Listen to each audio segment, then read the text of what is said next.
आज हम class 10th का chapter number 8 introduction to trigonometry, Hindi में इस चैप्टर का नाम है त्रिकोणमिति का परिचय, ये पढ़ने वाले हैं। सबसे पहले जानते हैं ट्रिग्नोमेट्री का मतलब होता क्या है। Trigonometry is the study of relationship between the sides and angle of a triangle. Right angle triangle का बात यहाँ पे हो रहा है। मीन्स ट्रिग्नोमेट्री मैथमेटिक्स का वो ब्रांच है जिसमें ट्रायंगल में साइड्स और एंगल के बीच में क्या रिलेशन है ये शो करता है, उसी चीज़ को हम बोलते हैं ट्रिग्नोमेट्री। अगर इस ट्रिग्नोमेट्री को हम डिवाइड करते हैं तो हमें मिलता है ट्रिगोनमेट्री।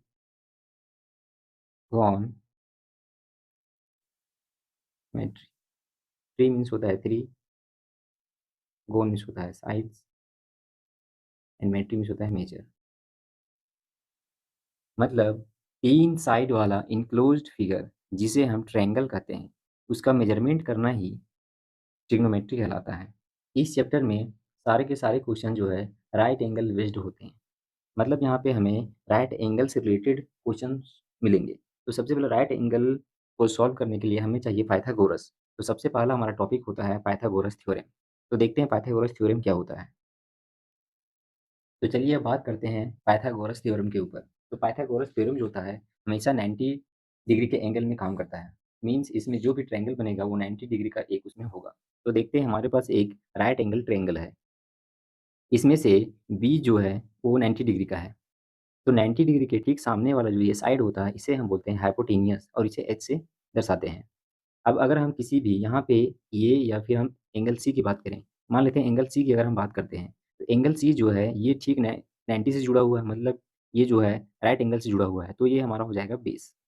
और इस एंगल के सामने वाला ठीक ये जो होता है ये हमारा होता है परपेंडिकुलर। हिंदी में इसे हम कर्ण कहते हैं, हिंदी में इसे हम लंब कहते हैं और हिंदी में इसे हम आधार कहते हैं। अब इसमें होता क्या है, इसमें कोई भी दो साइड्स हमें गिवन होता है और थर्ड साइड हमें निकालना होता है। तो सबसे पहले देखते हैं पाइथागोरस थ्योरम का फॉर्मूला क्या होता है। तो पाइथागोरस थ्योरम का फॉर्मूला होता है हाइपोटेनियस का square is equal to perpendicular का स्क्वायर प्लस बेस का स्क्वायर। मीन्स हिंदी में अगर कहें तो कर्ण का स्क्वायर इज इक्वल टू लंब का स्क्वायर प्लस आधार का स्क्वायर। इस राइट एंगल ट्रायंगल में हमें कोई भी दो साइड्स गिवन होता है और हमें एक थर्ड साइड निकालना होता है इस फॉर्मूला का यूज करके। तो मान लेते हैं ये जो साइड्स हमारा है ये है 6, हमारे पास जो परपेंडिकुलर है ये हमारे पास है 6 और ये हमारे पास बेस है वो हमारे पास है मान लेते हैं 8। अब हमें निकालना है ए सी, मीन्स हमें निकालना है हाइपोटेनियस। तो इस फॉर्मूला का यूज करके हम कैसे निकाल सकते हैं। तो यहाँ देखेंगे हमारे पास हाइपोटेनियस जो है वो है ए सी, तो यहाँ लिखेंगे हम ए सी का स्क्वायर इज इक्वल टू हमारे पास परपेंडिकुलर जो है वो है ए बी, तो यहाँ लिखेंगे हम ए बी का स्क्वायर प्लस यहाँ पे हमारे पास बेस है वो है 8, वो है हमारे पास बी सी, तो बी सी का स्क्वायर। अब जो जो वैल्यू गिवन है वहाँ यहाँ पे हम पुट कर देंगे। जैसे कि ए सी हमारा जो है यहाँ पे कुछ भी नहीं है तो इसको इसी तरह लिख देंगे।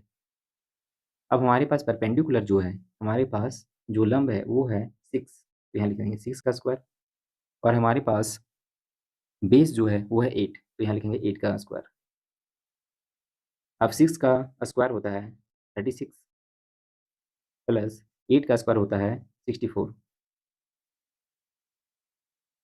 अब हम क्या करेंगे इस एसी में जो हमारे पास ये स्क्वायर है इसको अगर हम इक्वल टू के इधर लाएंगे तो ये हमारा रूट बन जाता है और यहाँ लिखेंगे 36 प्लस 64। फिर इसे हम आगे बढ़ाएंगे तो हमें मिलेगा 36 और 64 होता है 100। अब हम 100 को रूट से बाहर निकालेंगे तो जब भी हमारे पास रूट के अंदर दो सीम सेम होता है तो इसे हम एक बाहर निकाल देते हैं, तो हमारे पास AC आ गया 10। तो यही होता है पाइथागोरस थ्योरम। इसमें क्या होता है इस आइडेंटिटी का यूज करके, इस फॉर्मूला का यूज करके हमें दो साइड्स गिवन होता है, थर्ड साइड हमें निकालना होता है।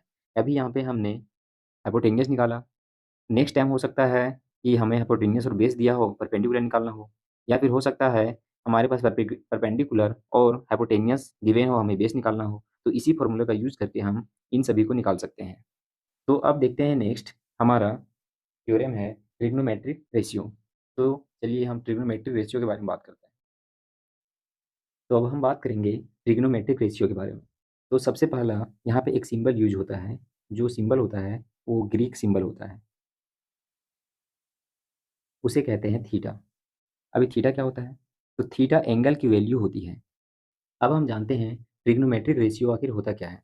तो ट्रिग्नोमेट्रिक रेशियो जो है ट्रायंगल की साइड्स का रेशियो होता है। मीन्स यहाँ पे अगर हम देखें, ये हमारे पास एक राइट एंगल ट्रायंगल है, तो इसमें हम साइड्स की रेशियो अगर करें, इसके साइड्स का रेशियो अगर निकालें, तो यही कहलाता है हमारा ट्रिग्नोमेट्रिक रेशियो।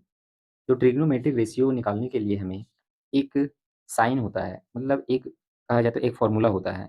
उस फॉर्मूला को पहले हम देख लेते हैं।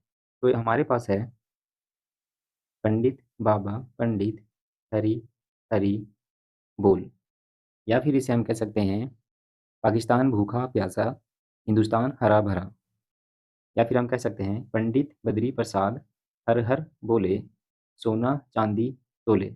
यहाँ पे सोना एस का मतलब होता है साइन, यहाँ पे सी का मतलब होता है कॉस, और यहाँ टी का मतलब होता है टेन। मतलब ये हमारा जो फॉर्मूला है ये साइन का है, ये हमारा कॉस का है, और ये हमारा टेन का है।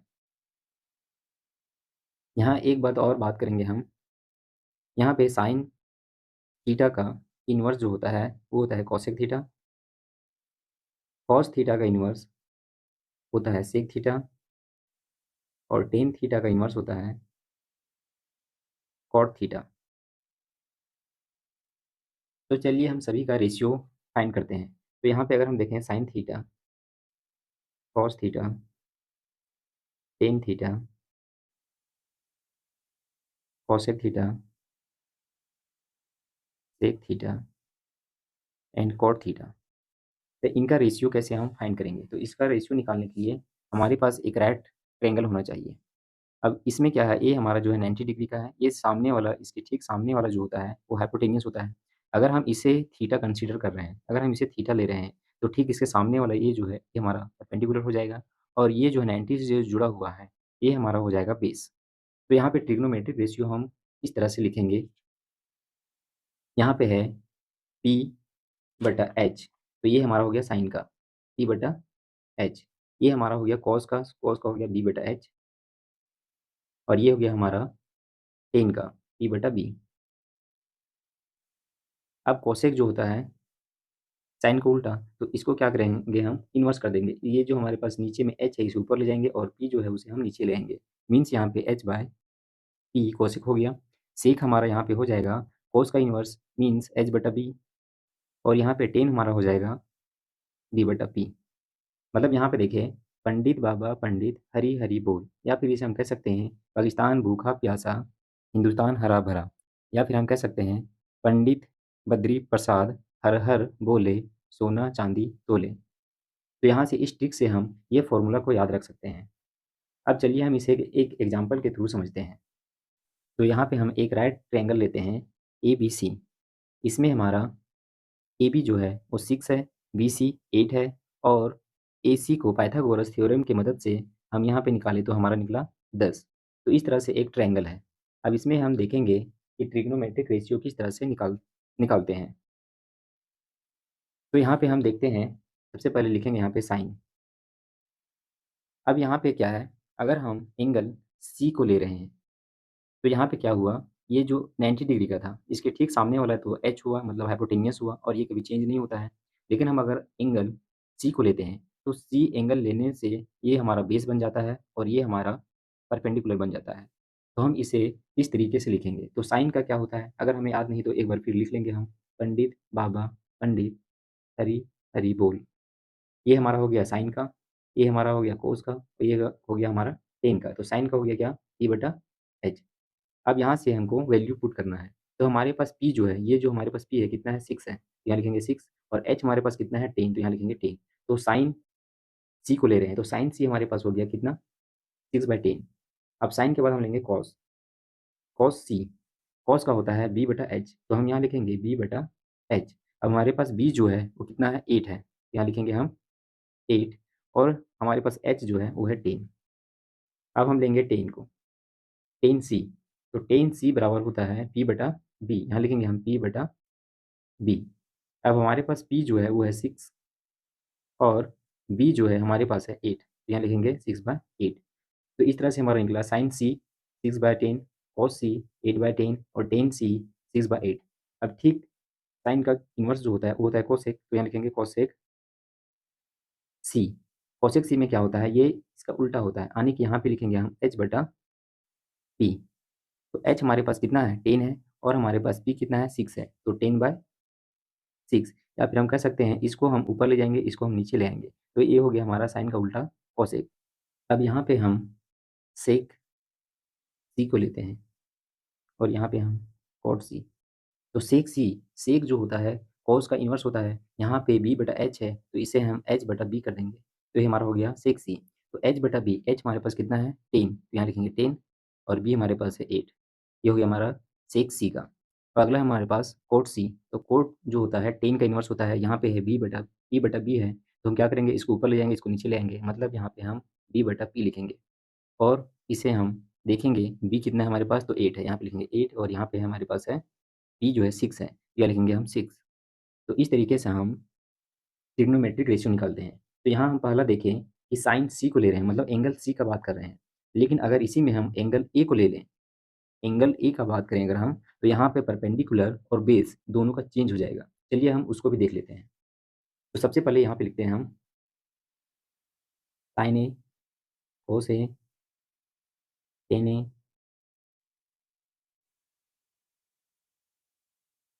Cosec A, sec A, cot A. अब हम एंगल ए की अगर हम बात करें, तो यहाँ पे हम एंगल ए को ले रहे हैं। अगर हम एंगल ए की बात कर रहे हैं, तो यहाँ पे जो हमारा बेस है वो ये वाला, ये 90 से जुड़ रहा है, तो ये हमारा अब हो गया base.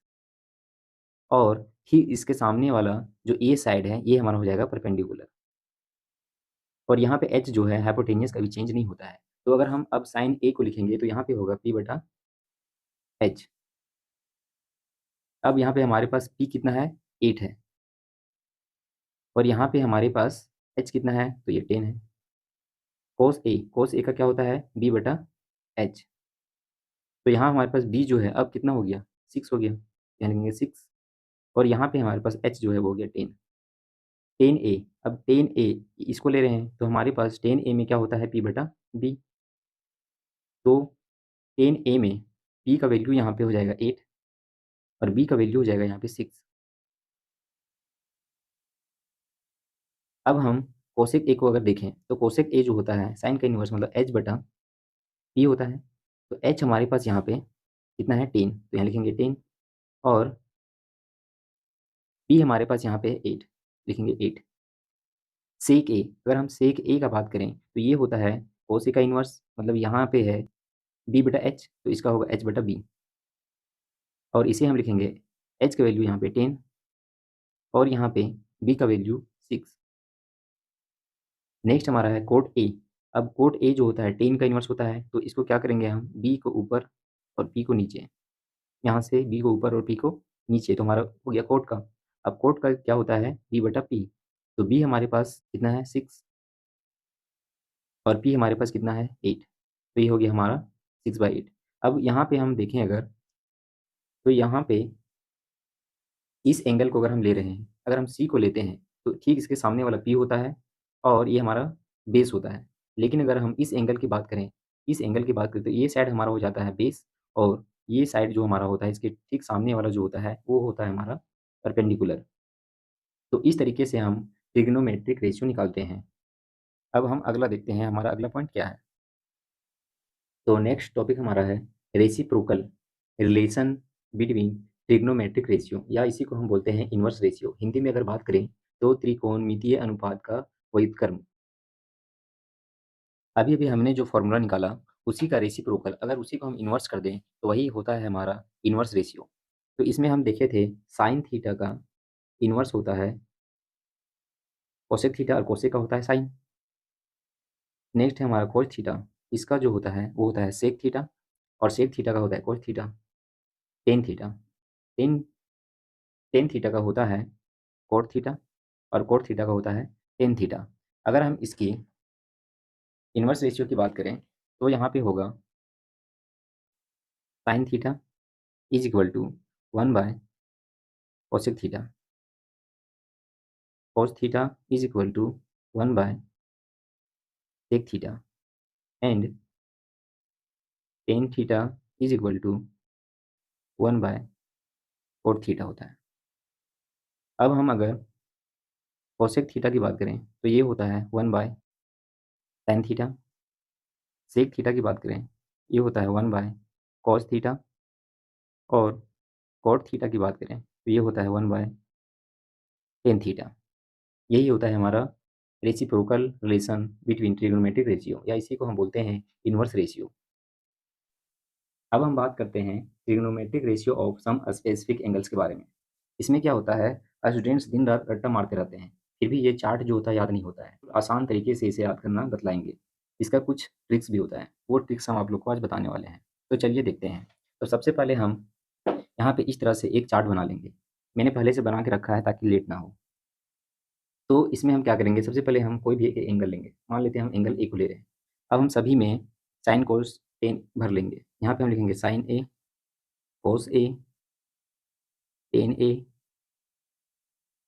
Cosec A, sec A और कोट ए। अब यहाँ पे हम क्या करेंगे, यहाँ पे एंगल्स को लिख लेंगे। यहाँ पे एंगल है 0, ये होता है 30, 45, 60 और यहाँ पे 90। अब हम 0 से 0, 1, 2, 3, 4 तक लिख लेंगे। अब लास्ट हमारा 4 है तो सभी में हम 4 से डिवाइड कर देंगे और 4 से डिवाइड करने के बाद सभी के ऊपर हम इस तरह से रूट लगा देंगे। अब यहाँ पे 0 को किसी भी डिजिट से अगर हम डिवाइड करते हैं तो 0 होता है, तो यहाँ पे साइन 0 0 हो गया। यहाँ पे 1/4 है तो ये जो है रूट से बाहर निकलेगा तो हो जाएगा 2। तो यहाँ से हम लिख सकते हैं साइन ए का 30 का वैल्यू हमारे पास हो गया 1/2। यहाँ पे 2 1 जा 2, 2 2 जा 4 मीन्स 1/√2 बच गया। तो यहाँ पे हो गया हमारे पास 1/√2। अब नेक्स्ट हमारा है 3/4। तो यहाँ पे 3 जो है रूट में ही रहेगा और 4 जो है इसका स्क्वायर जो होता है, ये जो है 2 का स्क्वायर होता है तो 2 को बाहर निकालेंगे तो यहाँ पे हो गया √3/2। नेक्स्ट हमारा है साइन 90 को अगर हम लिखें तो 4 4 तो कट जाएगा, डिवाइड हो जाएगा और यहाँ पे हमारे पास बचेगा 1, तो 1 का 1। तो यहाँ हमारे पास साइन 0 0, साइन 30 1/2, साइन 45 1/√2 और sine 60/√3/2, sine 90 is equal to 1। अब हम क्या करेंगे, कोस को साइन का जो 90 में होता है वो इसका 0 में होता है, जो इसका 60 होता है वो 30 होता है, जो 45 होता है 45 होता है, जो यहाँ पे 30 में होता है वो 60 में होता है और जो 0 में होता है वो होता है यहाँ पे 90 में होता है। तो यहाँ पे हम क्या करेंगे, कोस 90 की वैल्यू यहाँ पे हम ए से लिखेंगे 1। यहाँ पे कोस 30 का वैल्यू यहाँ पे साइन का है √3/2 तो यहाँ का यहाँ लिखेंगे √3/2। कोस 45 का वैल्यू 1/√2, कोस 60 का वैल्यू 1/2 और कोस 90 का वैल्यू यहाँ पे है 0, यहाँ लिखेंगे हम 0। तो इस तरह से हम साइन और कोस का तो फॉर्मूला निकाल लिए। अब हम देखेंगे टेन का कैसे निकाला जाए। तो टेन का एक फॉर्मूला होता है, टेन का होता है साइन बटा कॉस। तो साइन बाय कोस मतलब अगर हम साइन और कोस को डिवाइड कर दें तो हमें मिलेगा टेन का वैल्यू। तो यहाँ पे देखते हैं हम साइन ए हमारा 0 है और कोस ए हमारा यहाँ पे 1 है। अगर हम इसे डिवाइड करते हैं तो हमें क्या मिलता है 0। तो यहाँ पे टेन ए हमारा हो गया 0। अब नेक्स्ट हमारा है साइन ए हमारा है 1/2 और कोस ए हमारा है √3/2। तो इसको हम इस तरह से लिख सकते हैं √3/2। इसको अगर हम सॉल्व करेंगे तो 1/2 मल्टीप्लाई ये ऊपर चला जाएगा और ये नीचे आ जाएगा तो 2/√3। तो 2 2 कट गया 1/√3। तो हमारे पास बच गया अब क्या 1/√3। तो यहाँ पे लिख देंगे 1/√3। अब नेक्स्ट में हमारा है 1/√2 और इसका भी है हमारे पास 1/√2। तो मतलब यहाँ पे 1/√2 डिवाइडेड बाय 1/√2। 1/√2 यहाँ पे √2 ऊपर चला जाएगा और यहाँ पे एक नीचे, ये कट जाएगा, ये भी कट जाएगा तो बचेगा 1। तो यहाँ पे लिखेंगे हम क्या, टेन 45 का वैल्यू 1। अब नेक्स्ट हमारा है टेन 60 का वैल्यू। तो टेन 60 का वैल्यू के लिए हम देख रहे हैं यहाँ पे साइन ए और कोस ए का डिवीजन करना है तो साइन ए हमारे पास कितना है, तो हमारे पास है √3/2 डिवाइडेड बाय 1/2 1/2, तो √3/2 इंटू ये हमारा ऊपर चला जाएगा 2 और यहाँ पे एक नीचे 2 कट गया, हमारे पास क्या बचा यहाँ पे √3, तो यहाँ पे लिखेंगे हम क्या √3। नेक्स्ट हमारा है टेन ए का जो वैल्यू है हमें 90 में निकालना है, तो 90 में निकालने के लिए हम यहाँ पे देख रहे हैं साइन जो हमारा हमारा जो साइन है वो है 1 और इसको डिवाइड करना है हमें 0 से। किसी भी नंबर को अगर हम 0 से डिवाइड करते हैं तो हमारा वो नॉट डिफाइंड आता है, तो यहाँ पे लेंगे हम नॉट डिफाइंड, नॉट डिफाइंड। इस तरीके से हम देखें यहाँ पे साइन कोस टेन को हमने एक एक करके निकाल लिया है सभी का वैल्यू। अब हम हमारे पास ये जो है कोसेक है, सेक है और कोट है, इनको कैसे निकालें, तो साइन का इन्वर्स जो होता है वो होता है कोसेक, कॉस का इन्वर्स जो होता है सेक और टेन का इन्वर्स होता है कोट। मतलब अगर हम यहाँ पे लिखा हुआ है साइन 0 = 0, अब 0 के नीचे कुछ भी नहीं है, इसका मतलब है 1 तो है, इसको अगर हम नीचे का ऊपर, ऊपर का नीचे कर दें, मीन्स ऐसे कर दें अगर हम, तो ये हमारा निकल जाएगा कोसेक का। तो किसी भी अंक को, किसी भी डिजिट को अगर हम 0 से डिवाइड करते हैं तो हमें क्या मिलता है, नॉट डिफाइंड, तो यहाँ लिखेंगे हम नॉट डिफाइंड। हिंदी में इसे बोलते हैं अपरिभाषित, अपरिभाषित। अब नेक्स्ट हमारा है, हमको निकालना है 30 कोसेक 30, तो यहाँ पे देख रहे हैं साइन ए जो है 1/2 है, यहाँ पे साइन ए 1/2 है, इसको अगर हम ऊपर नीचे कर दें 2/1 तो ये हमारा हो जाएगा किसका, कोसेक का, तो हमारा कोसेक का क्या आ गया 2। नेक्स्ट हमारा है कोसेक 45, तो 45 में ए हमारे पास कितना है 1/√2 है। अब इसको क्या करेंगे, √2 को ऊपर ले जाएंगे और 1 को नीचे ले आएंगे, तो हमारे पास क्या हुआ √2, कोसेक 45 का वैल्यू √2 आ गया। अब कोसेक 60 में अगर हम देखें तो कोसेक 60 जो है यहाँ पे √3/2 है, तो इसका हम इन्वर्स कर दें, अगर इसको 2 को ऊपर ले जाएँ, 3 को नीचे ले आएँ, 2 को ऊपर और √3 को नीचे, तो ये हमारा कोसेक 60 का वैल्यू हो गया 2/√3। नेक्स्ट हमारा है कोसेक 90 का वैल्यू यहाँ पे 1 है, इसके नीचे भी 1 है, तो इसको ऊपर नीचे कुछ भी करें वैल्यू तो वही रहेगा, तो यहाँ पे कोसेक 90 क्या हो गया 1। तो हम ठीक उसी तरह देखते हैं सेक, सेक जो होता है कोस का इन्वर्स होता है, तो यहाँ पे हमारे पास क्या है 1 है, कोस यहाँ पे हमारे पास 1 है, कुछ नहीं मतलब 1 है यहाँ पे, तो इसको ऊपर नीचे कुछ भी करेंगे तो वही चीज़ आएगा, तो यहाँ पे सेक 0 बराबर क्या आ गया 1। नेक्स्ट हमारा है सेक 30, तो सेक 30 को निकालने के लिए हम क्या करेंगे, कोस 30 देखेंगे √3/2 है, अब यहाँ से क्या करेंगे, इसको ऊपर ले जाएंगे, इसको नीचे ले आएंगे 2√3, तो ये हमारा किसका हो गया सेक का, तो यहाँ लिखेंगे 2√3। नेक्स्ट हमारा है 45, तो सेक 45 बराबर, यहाँ पे हम देख रहे हैं कोस का वैल्यू 1/√2 है, यहाँ पे कोस का वैल्यू 1/√2 है, इसको हम यहाँ से ऊपर ले जाएंगे, इसको नीचे ले आएंगे, √2/1, 1 को तो लिखा नहीं जाता है, तो यहाँ पे लिखेंगे √2। नेक्स्ट हमारा है 60, तो सेक 60, यहाँ पे देख रहे हैं हम कोस में 1/2 है, कोस का ये है हमारे पास 1/2, इसको ऊपर ले जाएंगे, इसको नीचे लाएंगे, तो 2/1, तो 1 को लिखते तो है नहीं, तो यहाँ पे लिखेंगे 2। और नेक्स्ट हमारा है सेक 90, तो सेक 90 बराबर यहाँ पे हम लिखेंगे, इसमें देख रहे हैं हमारे पास 0 है, तो यहाँ पे 0 और कुछ नहीं मतलब 1 है, अब इसको हम क्या करेंगे, इसको नीचे करेंगे, इसको ऊपर करेंगे 1/0। अब किसी भी डिजिट को अगर हम 0 से डिवाइड करते हैं तो वो आता है नॉट डिफाइंड, तो यहाँ पे सेक जो हो गया नॉट डिफाइंड। अब जिस तरीके से हमने कोसेक और सेक को फाइंड किया उसी तरह हम टेन को भी निकालेंगे, तो टेन में क्या होता है, अब हम टेन को देखेंगे, टेन यहाँ पे है 0, अब नीचे कुछ नहीं मतलब 1 होता है, अब इसको क्या करेंगे हम रेसिप्रोकल मतलब ऊपर और नीचे ले आएंगे, तो 1/0 हो गया, 1/0 क्या होता है नॉट डिफाइंड, यहाँ लिखेंगे हम नॉट डिफाइंड। अब नेक्स्ट है हमारा 30, तो कोट 30 का वैल्यू यहाँ पे दिया हुआ है 10 में 1/√3, 1/√3, तो कोट में क्या होता है, ये ऊपर चला जाएगा, ये नीचे चला जाएगा, मतलब √3/1, तो इसको हम तो लिखते नहीं है, तो यहाँ लिखेंगे √3। नेक्स्ट हमारा है 45, नेक्स्ट हमारा 45, तो कोट 45 में हम यहाँ पे देख रहे हैं 10 का होता है 1/1, इसका कुछ तो चेंज होगा नहीं, तो 1 लिखेंगे यहाँ पे। कोट यहाँ पे हम लिखेंगे 60 में क्या होता है, तो 10√3 यहाँ पे है, यहाँ पे कुछ नहीं मतलब इसके नीचे यहाँ पे 1 है, अब इसको हम क्या करेंगे ऊपर, इसको नीचे ले जाएंगे, तो 1/√3 हो जाएगा, तो 10 60 का वैल्यू 1/√3। और नेक्स्ट हमारा है 10 90 नॉट डिफाइंड है, मीन्स नॉट डिफाइंड कब होता है, जब 1/0 हो। अब क्या करेंगे, इसको हम ऊपर ले जाएंगे, इसको हम नीचे ले आएंगे, तो 0/1 = 0, तो कोट 0 इज इक्वल टू 0। तो इस तरीके से हम देखें कि किस तरीके से हम इस चार्ट को बिना रट्टे याद कर सकते हैं, बिना रट्टा मारे हम लंबे समय तक याद रख सकते हैं। इस फार्मूले का एक ट्रिक है, उस ट्रिक के बारे में बात करने वाले हैं। तो पहला है साइन थीटा। अगर हमको साइन थीटा निकालना हो तो हम क्या करेंगे, under root finger below divided by 2।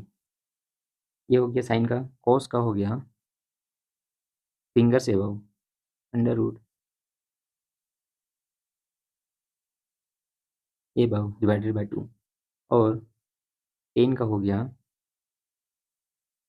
Fingers below divided by fingers above, और इसके ऊपर भी रहेगा रूट। तो चलिए इसे समझने के लिए हम सबसे पहले प्रैक्टिकल करके देखते हैं। तो हम अपनी उंगलियों में यहाँ पे लिखेंगे 0, यहाँ पे 30, यहाँ पे 45, यहाँ पे 60 और यहाँ पे 90। अब मान लीजिए हमें कोई भी वैल्यू निकालना है। मान लेते हैं हम साइन 0 का निकालना है। तो साइन 0, इसका फॉर्मूला यहाँ पे हम क्या लिखें, फिंगर्स बिलो। तो साइन 0 के नीचे कितनी उंगलियाँ हैं, एक भी नहीं, मतलब 0 उंगलियाँ हैं। तो यहाँ पे लिखेंगे 0 डिवाइडेड बाय 2। तो इसका वैल्यू कितना है, 0। तो यहाँ पे देखिए साइन ए का वैल्यू 0 है। अगर हम बात करें साइन 30 का, तो साइन 30 फिंगर्स बिलो, इसके नीचे कितनी उंगलियाँ हैं, तो एक उंगली है। तो यहाँ पे लिखेंगे हम 1, यहाँ पे लिखेंगे हम 1 डिवाइडेड बाय 2। ये रूट में, तो 1 का रूट 1 ही होता है, और यहाँ पे 2 1/2। देखिए यहाँ पे साइन 30 1/2 आया। अब हम बात करते हैं साइन 60 का। अगर बात करें साइन 60 का बात करें, तो साइन 60 इसके नीचे कितनी उंगलियाँ हैं, 1 2 3, 3 उंगलियाँ हैं। तो यहाँ लिखेंगे हम √3 में 3, और डिवाइडेड बाय यहाँ पे क्या है 2, तो यहाँ लिखेंगे हम 2। अब इसका वैल्यू को देखें तो यहाँ पे √3/2 है। ठीक उसी तरह हम कोस 10 कोसेक सेक कॉट सभी का निकाल सकते हैं। जैसे कि हम एक कोस को निकाल के बता रहे हैं, तो कोस अगर हम 60 लें, कोस 60 यहाँ पे लिखा हुआ है फिंगर्स एबव, मतलब ऊपर। तो कोस 60 के ऊपर कितनी उंगलियाँ हैं, यहाँ पे एक उंगली है। तो यहाँ पे लिखेंगे 1 डिवाइडेड बाय 2। इसका रूट वही होता है, एक ही होता है, तो 1/2। तो यहाँ पे कोस 60 का वैल्यू 1/2 है। अगर हम 10 की बात करें, fingers below and fingers above, तो यहाँ पे मान लेते हैं हम 1030 की बात करें, तो 1030 के नीचे बिलो 1030 के नीचे कितनी उंगलियाँ हैं, एक उंगली है। यहाँ लिखेंगे हम 1। और 1030 के ऊपर एबव, यहाँ पे लिखा हुआ है एबव, इसके ऊपर कितनी उंगलियाँ हैं, 1 2 3, 3, तो यहाँ पे लिखेंगे हम 3, और इसका हम कर देंगे रूट। तो यहाँ पे 1 जो है रूट के बाहर आ जाएगा, और यहाँ पे 3 जो है रूट का कोई पेयर नहीं है 3 का, तो ये रूट में ही रहेगा। तो 1/√3 ये हमारा हो गया किसका, 1030 का वैल्यू। ठीक इसी तरह हमको सभी को फाइंड करना है। अगर मान लेते हैं हमको कोसेक सेक और कोट को निकालना रहेगा, तो कोसेक निकालने के लिए सबसे पहले हम क्या करेंगे, साइन को निकालेंगे।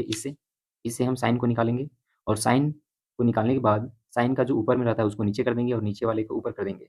तो क्या इससे क्या होगा, वो हमारा निकल जाएगा कोसेक का। ठीक उसी तरह सेक का निकल जाएगा कोस से, और कोट का निकल जाएगा टेन से। तो ये हमारा ट्रिक था ट्रिग्नोमेट्रिक रेशियो को निकालने का। अब हम बात करते हैं trigonometric ratio of complementary angle. तो कॉम्प्लीमेंट्री एंगल होता क्या है, दो कोनों का योग हमेशा 90 डिग्री होना चाहिए। अगर हमारे पास एक एंगल 50 डिग्री है, तो दूसरा ऑटोमेटिकली 40 होगा, तभी तो 90 होगा। तो यहाँ पे है एक एंगल चाहे जो दिया हुआ है, दूसरा एंगल, दोनों को जोड़ने पर हमें 90 आना चाहिए। वही होता है हमारा पूरा कोण, वही होता है हमारा कॉम्प्लीमेंट्री एंगल। तो चलिए देखते हैं इसमें कॉम्प्लीमेंट्री एंगल में यहाँ पे क्या होता है, साइन थीटा का इन्वर्स जो होता है, मीन्स साइन थीटा का रिलेशन जो है कोस थीटा से होता है। इसका फॉर्मूला देखें तो sine 90 minus theta is equal to cos theta होता है, और cos 90 minus theta is equal to sine theta होता है। तो ये हो गया हमारा पहला फॉर्मूला। सेकंड फॉर्मूला है टेन का। तो यहाँ लिखेंगे हम टेन का जो रिलेशन होता है वो होता है कॉट से, कॉट थीटा से।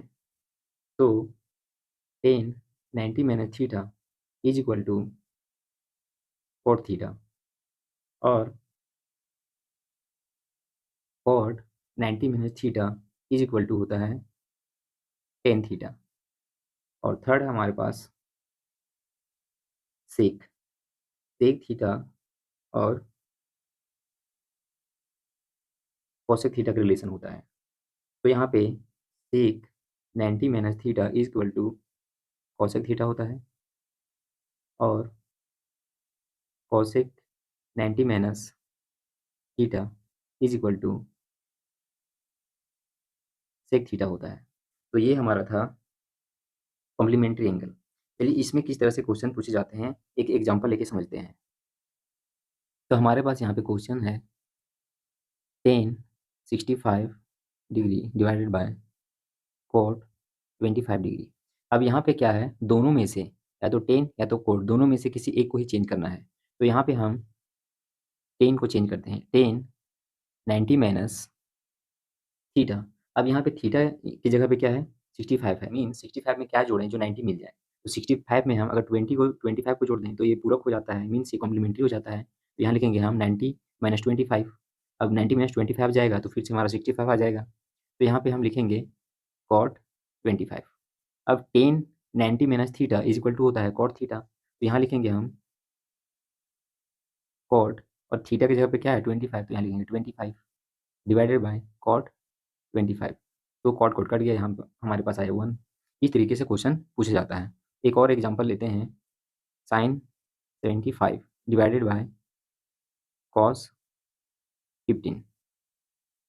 तो यहाँ पे हम क्या करेंगे, दोनों में से किसी एक को चेंज करेंगे। अब हम क्या करते हैं, नीचे वाले को चेंज करते हैं। तो ऊपर वाले को उसी तरह रखेंगे हम, साइन 75 डिवाइडेड बाय, अब इसे हम क्या करेंगे, कॉस 90 माइनस थीटा। अब 90 में हम क्या माइनस करें जो हमें 15 मिल जाएगा। तो 90 में हम 75 अगर माइनस कर दें तो हमारे फिर से 15 मिल जाएगा। 90 माइनस 75 इज इक्वल टू 15। तो यहाँ पे क्या करेंगे हम, साइन 75 डिवाइडेड बाय, अब cos 90 minus theta is equal to होता है साइन थीटा। साइन और थीटा की जगह पे है 75, यहाँ लिखेंगे 75। तो ये दोनों कट गया, हमारे पास क्या बचा, 1। इस तरीके से इससे क्वेश्चन पूछा जाता है। लेकिन ये जो है न्यू एनसीईआरटी में इस टॉपिक को हटा दिया गया है, इस टॉपिक को हमें अब नहीं पढ़ना है। तो नेक्स्ट टॉपिक हमारा, और ये लास्ट टॉपिक है, नेक्स्ट टॉपिक हमारा हो गया ट्रिग्नोमेट्रिक आइडेंटिटीज।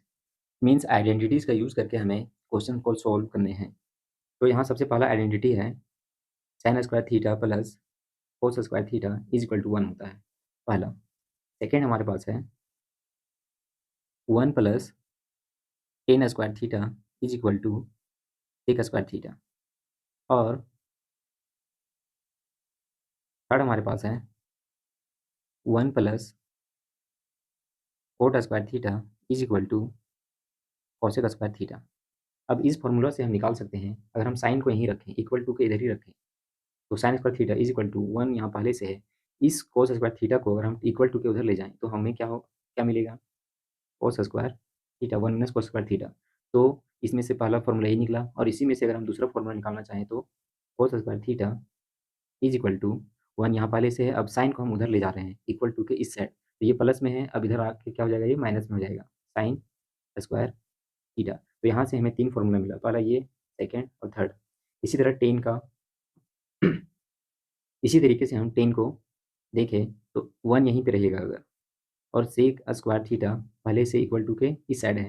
अगर हम टेन स्क्वायर थीटा को इस साइड ले आए इक्वल टू के, तो हमें क्या मिलेगा, ये प्लस में जो है यहाँ पे हो जाएगा माइनस टेन स्क्वायर थीटा। तो पहला फॉर्मूला, दूसरा फॉर्मूला, और थर्ड फॉर्मूला अगर हम देखें, टेन को यहीं रखें हम, टेन स्क्वायर थीटा को यहीं रहने दें, और sec square theta equal to के इधर ही है, तो ये 1 जो है इस साइड आएगा इक्वल टू के इस साइड, तो क्या हो जाएगा, प्लस का माइनस 1। तो यहाँ से हमारा 3 फॉर्मूला ये हो गया। अब नेक्स्ट हमारा है 1 plus cot square theta is equal to cosec square theta. तो यहाँ से हम क्या करेंगे, 1 को यहीं रहने देंगे, और cosec square theta, coat square theta को इक्वल टू के इस साइड ले आएंगे, तो हमारे पास क्या आएगा, प्लस का ये माइनस कोट स्क्वायर थीटा। तो पहला, दूसरा और थर्ड नंबर हमारे पास, अगर कोट यहीं रहे, कोट इक्वल टू के इसी साइड में रहे, तो पहले से हमारे पास है कोसेक स्क्वायर थीटा और ये 1 इस साइड आएगा तो हमारे पास होएगा -1। तो हमारे पास इस फ़ॉर्मूला से 3 फ़ॉर्मूला, इससे भी 3 और इससे भी 3। तो ये था हमारा ट्रिग्नोमेट्रिक आइडेंटिटीज़। इसमें टेन का और कोट का एक और फ़ॉर्मूला होता है। टेन का होता है sin थीटा बटा cos थीटा और कोट का होता है cos theta divided by sin theta. तो ये हमारा ट्रिग्नोमेट्री का इंट्रोडक्शन वीडियो था। मुझे उम्मीद है आप लोगों को अच्छे से समझ में आया होगा। तो ठीक है, आज के लिए बस इतना ही। फिर मिलते हैं इसके एक्सरसाइज़ के क्वेश्चन के साथ।